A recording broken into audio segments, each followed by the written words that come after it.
यहाँ के लोग चलाने वाले अच्छे नहीं हैं, आपको व्यवस्था कैसे मिलेगी?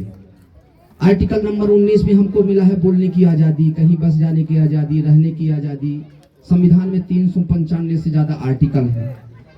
इतने यहाँ पर इतने जन समुदाय लोग बैठे हैं।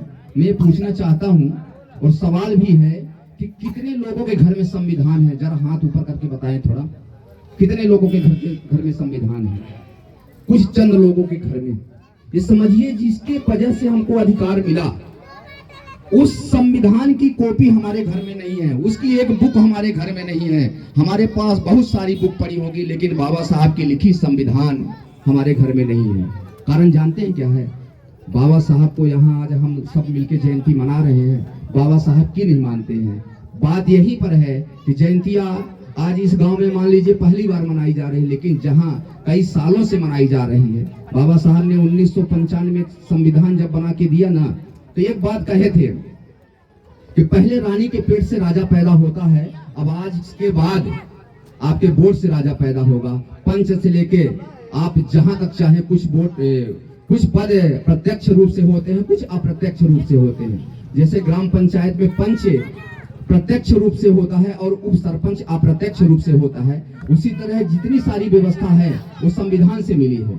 जब तक हम आप सब उस संविधान को नहीं समझेंगे, बाबा साहब की जयंतियां मनाएं और मनाते रहिए, अच्छी बात है, लेकिन बाबा साहब के विचारों को समझना होगा। जब तक हम बाबा साहब के विचारों को नहीं समझेंगे, जो हमने बात कही उसको दिल की गहराइयों से समझिए। एक आधार कार्ड वाला, एक जो आंगनबाड़ी वाला, इसको आप मनन करेंगे, वास्तव में ये है तो सच्चाई। कहीं ना कहीं हमारे साथ खेल हो रहा है। अगर आधार कार्ड हमारा बंद हुआ ना, जिसका आधार कार्ड गड़बड़ है उससे पूछ लीजिए उसकी दशा क्या होती है। और सच्ची फोटो अगर किसी को देखना है ना, तो अपनी फोटो आधार कार्ड में देखना, मोबाइल में कितनी बढ़िया भी आ सकती है, उसी में देख लेना, समझ में आ जाएगा कि हम कहाँ पर हैं।